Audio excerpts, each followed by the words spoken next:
बिलखुसूस जनाब स्पीकर साहब, एक अहम इजलास जो हमारा इससे कबल मुनक्किद हुआ इन कैमरा ब्रीफिंग रेकोदिक के हवाले से। बलूचिस्तान में इस वक्त सबसे ज़्यादा अवाम में एक तशवीश पाई जाती है, क्योंकि बलूचिस्तान के साइल वसाइल या बलूचिस्तान में सी पैक के मामलात हों, बलूचिस्तान के गैस के मामलात हों, बलूचिस्तान के सोने और चांदी के मामलात हों, बलूचिस्तान के मुलाजमतों के मामलात हों, हमेशा से ये एक रविश रही है कि इस्लामाबाद बड़े खुफिया अंदाज में बलूचिस्तान के मामलात को ख़ुद टैकल करती है और उसके बाद कोई फ़ैसला सादिर करके हमें कहता है कि आप इस फैसले के पाबंद हो। इन कैमरा ब्रीफिंग अच्छी चीज़ है, या इसको इन कैमरा होना नहीं चाहिए था, क्योंकि अगर सोने और चांदी के ये ज़खायर हज़ारों किलोमीटर पर पड़े हुए हैं, किसी की आंख से छुपे हुए नहीं हैं, तो हज़ारों किलोमीटर वाले सोने और चांदी की ज़मीन का मुआयदा क्यों लोगों की आंखों से खुफिया रखा जा रहा है। दुनिया के अंदर ये पहला कोई मुआयदा होगा जो इतना बड़ा, जो 1000 अरब बिलियन डॉलर का है, 500 बिलियन डॉलर के इसमें रिसोर्सेज हैं, लेकिन अगर थर्ड पार्टी अगर इसकी असेसमेंट करवाई जाए तो मेरे ख्याल में ये 700, 800, 1000 अरब डॉलर, जो पाकिस्तान के तकरीबन कई हज़ार अरब डॉलर से गुजर जाएगा। तो इसके जो मुआयदा है वो मुआयदा अभी तक, या मुआयदे के जो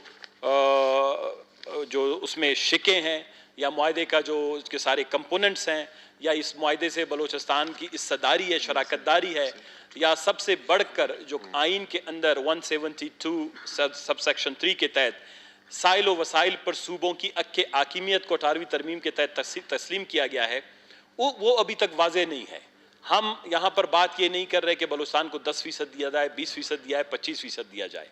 बलूचिस्तान हक़ के मिल्कियत की बात करता है और हक़ के मिल्कियत का तसव्वुर 50% से ज़्यादा पे होता है। अगर आप 50% से 1% कम के भी मालिक हैं, आप हक़ के मिल्कियत का तसव्वुर कायम नहीं रहता। इसका मतलब ये है कि अगर 50% TCC के पास होंगे, 25% इस्लामाबाद के पास होंगे, बलूचिस्तान को 25 या 30% मिलेंगे, तो हमारी हक़ के मिल्कियत का तसव्वुर जो है। बलूच साहब, इस पर मेरे ख्याल से तफसीली निशिस्त हुई, आपके पार्टी के मेंबर्स आए हुए थे। मैं आ रहा हूँ स्पीकर साहब, मैं इसीलिए आ रहा हूँ। हवाम को नहीं था पता, ये मिल्कियत, ये दौलत बलूचिस्तान के अवाम की है, हुकूमत बलूचिस्तान की नहीं है। ये असम्बली में हम बैठे हुए लोग यकीनन हम अपने नुमाइंदे हैं, लेकिन हम ये समझते हैं कि इन कैमरा ब्रीफिंग में जो दोस्त आए, अच्छी बात है अगर उनको कुछ मालूमात दी गई, वरना एक्सिट के वेबसाइट पे जाएं, 635 सफ़े पर मुश्तमिल एक्सिट की डिसीजन पड़ी हुई है। सुप्रीम कोर्ट का फैसला 63 सफ़ात पर मुश्तमिल है। मैंने 1.5 घंटे उस पर 2019 में तकरीर की है। वो ब्रीफिंग मालूमात होती हैं, ब्रीफिंग जो है एग्रीमेंट नहीं था, उसमें एग्रीमेंट पेश नहीं की गई। तो मैं इस असेंबली के तवस्सुत से, क्योंकि बाद में सुनने में आए कमेटी भी बनी है, उस कमेटी में हमें भी शामिल कर दिया गया है, उस कमेटी का कोई इजलास हुआ नहीं है, मैं दोबारा इस बात पे इंसिस्ट करता हूं कि इस्लामाबाद को यह पाबंद बनाया जाए कि जो भी TCC के साथ या आर्बिट्रेशन के तहत एक्सेड ने, जो international centre for settlement of investment dispute के कहने पर जो आर्बिट्रेशन हुई है, अगर कोई भी मुआयदा TCC के साथ तय पा रहा है, वो पहले इस ऐवान में पेश किया जाना चाहिए। उसके तमाम शिक, उसमें चाहे हमारी पार्टनरशिप है, हमारी मिल्कियत है, मुलाजमतें हैं, रिफाइनरी है, क्योंकि हमारे पास सेंधक का तजर्बा पड़ा हुआ है, वो हमारे सामने एक नाकाम तजर्बा है। आज चागी की सूरत हाल आपके सामने है, आज बलूचिस्तान के दीगर इलाकों की सूरत हाल आपके सामने है। 43 के करीब मेटालिक नॉन मेटालिक मिनरल वाला ये सूबा, आज यहाँ के लोग अरब पत्ती होते, आज इनको दुनिया के सारे वसाइल नसीब होते। तो लिहाजा मैं ये समझता हूँ, मैं अपने दोस्तों को जो ट्रेजरी बेंचेस पे बैठे हैं, बिलखुसूस ज़हूर साहब हैं, ज़िया साहब हैं, असद साहब बैठे हैं, मक्सी साहब बैठे हैं, बाकी दोस्त बैठे हुए हैं, कि ये बात इस्लामाबाद को हमने गोशगुजार करनी है, या जो कमेटी बनी है आपने नोटिफाई किया है, उस कमेटी का इजलास तलब किया जाए। ज़हूर साहब, अगर जो कमेटी यहाँ पर जान जमाली साहब ने, मैंने सुना था, मैं यहाँ पे नहीं था, अगर वो कमेटी बनी है, वो कमेटी का नोटिफाई किया जाए, उसका एक इजलास तलब करके इस्लामाबाद में ये बात आगे बढ़ाई जाए कि कोई एग्रीमेंट उस इन ब्रीफिंग के बाद नहीं, एक बिल्कुल ऑन कैमरा सेशन हो, पूरे बलूचिस्तान के अवाम को उस मुआयदे का तर्जमा बलोची में, बरावी में, पश्तो में, सिंधी में, अजारगी में, अरबी में, सारी जुबानों में करें और उसको अखबारात में मुश्तर करें। ये 200 से 400 साल तक ये मुआयदा कायम रहेगा। ये हमारी नस्लों का मुआयदा है, ये किसी एक 10 से 15 साल का कोई मुआयदा नहीं है, ये किराए का नहीं है, ये कुदरती वसाइल पर। तो लिहाजा जनाब वाला, एक तो ये बात। दूसरी बात यह है कि इस वक्त बलूचिस्तान में जो सूरत हाल है, ये नहीं है कि एक ट्रांजिशन हुआ। बलूचिस्तान में हम सब की ख्वाहिश है कि एक अच्छी, वेलकम CM साहब, बलूचिस्तान में एक ट्रांजिशन आई, उस ट्रांजिशन के बाद लोगों की बहुत सारी तवक्कुआत हैं, और हम समझते हैं कि 100 दिन हमारे पूरे हो गए हैं तकरीबन। 100 दिन में लोगों के काफ़ी ज़्यादा सवालात हमारी तरफ डायरेक्टली आ जाते हैं कि आया हुक्मरानी और हुकूमत की तरीक़ेकार में बेहतरी आई है, क्या जो बेरोज़गारी के हवाले से इक़दामात हैं उनमें कोई तेज़ी आई है, नहीं आई है। नवाब साहब ने बड़ी अच्छी बात की लापता अफराद का। मैं क्योंकि जब मैं बाहर था तो ग्वादर में जब धरना हो रहा था तो सबकी नज़रें ग्वादर पे लगी हुई थी, लोग ये समझे कि शायद हम ग्वादर को या बलूचिस्तान को भूल गए हैं। मेरे ख्याल में कुद्दूस बिजंजो साहब को, सीएम साहब को, हमारे छोटे भाई, हमारे भाई हैं, उनको ये बात वाज़ा कर देना चाहिए था कि जिस दिन हमने ना वोट दिए हैं, ठीक है, हम इस हुकूमत का हिस्सा नहीं है, हम वजारत पे फायज नहीं है, लेकिन जब वो हमारे पास इमायत के लिए आए थे, उस इमायत के लिए हमने कोई 4-6 फुट सड़क के लिए, कोई 2-4 गज नाली के लिए, कोई 5-10 घंटों के लिए बलोचिस्तान की ये इस हुकूमत की इतनी बड़ी ट्रांजिशन तब्दीली नहीं लाई। ये चीजें शायद जाम कमाल भी आखिरी दिनों पे एग्री कर गया था मैं देने के लिए। यहां पर जो सबसे बड़ी अंडरस्टैंडिंग हुई वो यही था, वो मैं पढ़ के जरा इसलिए सुनाना चाहता हूं ताकि लोगों को कुछ चीजें वजह हो। एक तो ये है कि मुत्तहिदा अपोजिशन दर्ज नुकात के तहत बलूचिस्तान में अक्टूबर 2021 में कायम होने वाली अब्दुल कुद्दूस बिजंजो की क़यादत में हुकूमत की हिमायत करेगा। नंबर 1, बलूचिस्तान में जारी इंसानी हकूक की पामाली बशमूल लापता अफराद CTD के जरिए मावरा अदालत कत्ल गारतगिरी के मुकम्मल रोकथाम के लिए संजीदा इकदामात उठाए जाएंगे। ये नुक्ता नंबर 1 था। गवर्नेंस का सबसे बड़ा क्राइसिस बलूचिस्तान में इंसानी हकूक का है। दूसरा हमारा यह था कि जो सीमेंट कंक्रीट सेंट्रिक PSDP जाम कमाल 3 सालों में बलूचिस्तान को दे के गया था, बलूचिस्तान की हुक्मरानी को तबाह बर्बाद करके, उस पर एक संजीदा सी रिव्यू होगी, उस पर एक डिस्कशन होगा।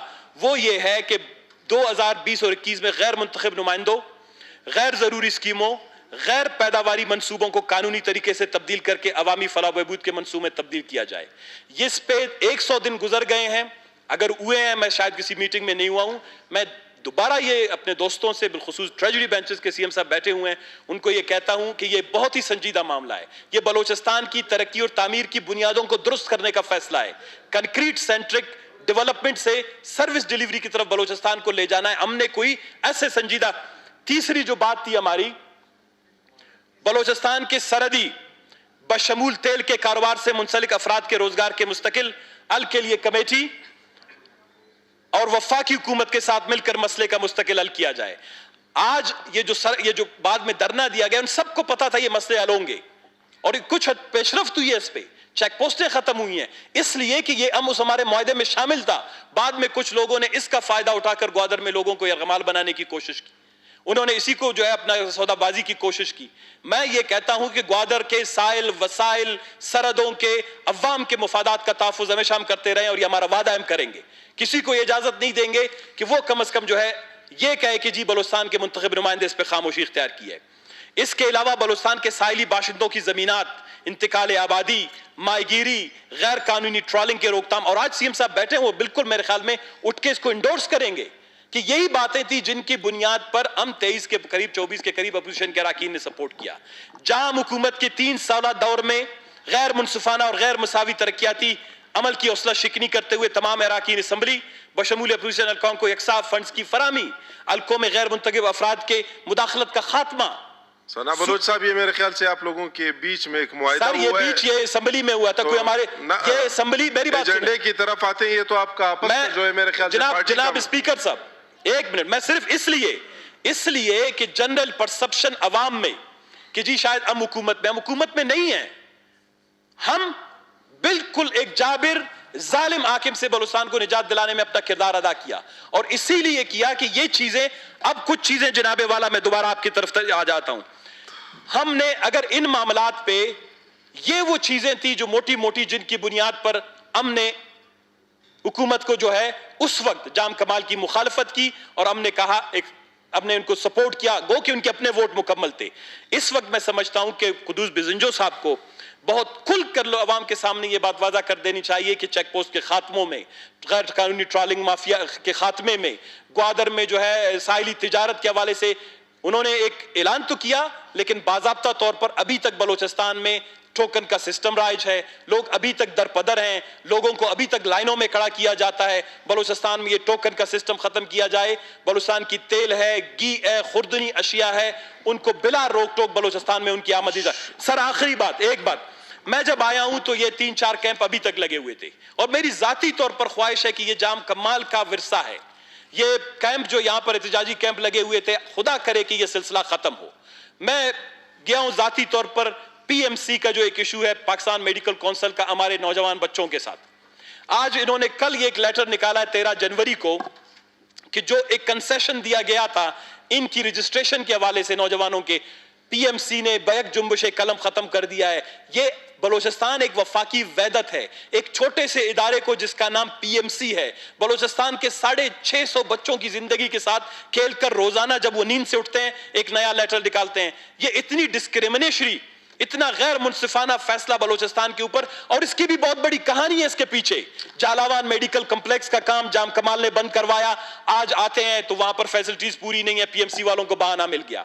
लोलाई मेडिकल कॉलेज का काम मुकम्मल नहीं हुआ, जाम कमाल ने उसको बंद करके पैसे जो है शाखर्चियों पे लगाए, जीप रैलियों पे लगा दिए। लोग आते हैं लोलाई मेडिकल कॉलेज पर भी एतराज करते हैं। जाम कमाल की गलती की वजह से केश मेडिकल कॉलेज का इशू हुआ। जनाब स्पीकर, इसके अलावा साहब मेरे ख्याल से अभी जाम कमाल साहब नहीं है, मैं बिल्कुल मैं सर आखिरी मेरे ख्याल से अभी तक ज्यादा टाइम भी नहीं हुआ मामला ठीक। देखिए सर, इन गैलरियों में अभी भी जो लोग बैठे हैं, ठीक करने में जो है वक्त लगता है। एक मिनट,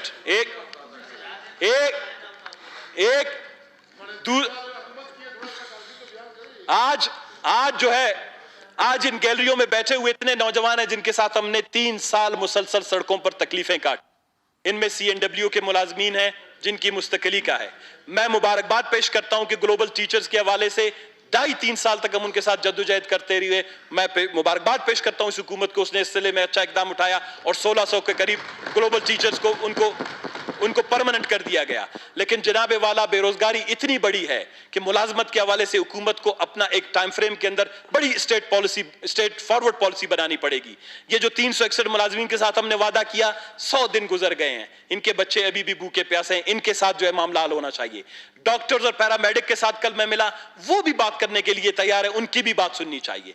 लिहाजा ये जो जाम कमाल बलूचिस्तान को एहतजाजिस्तान बना गया था, हम सब की मिलकर कोशिश यही होनी चाहिए कि इस ट्रांजिशन, इस तब्दीली में हम सबका बड़ा किरदार रहा है। तो लिहाजा उस एहतजाजिस्तान से बलूचिस्तान को वापस बलूचिस्तान बनाया जाए। सीएम साहब इधर मौजूद नहीं थे। सीएम साहब, मैंने रेकोदिक के हवाले से कुछ बात की है, उम्मीद है जहूर साहब आपको कन्वे करेंगे कि रेकोदिक का मुआहदा असेंबली में पेश होगा, उसके तमाम शिक और उसके तमाम जो मामलात हैं वो यहां पर ज़ेर बहस लाए जाएंगे। उसके बाद इस्लामाबाद को इख्तियार दिया जाए कि उस पर फैसला करे। लिहाजा इसके बगैर अगर रेकोदिक पे कोई फैसला होता है जिसमें बलूचिस्तान का हिस्सा 50% से कम होगा, यकीनन हम अपने एहतजाज का मुकम्मल तौर पर महफूज रखते हैं। शुक्रिया जनाब।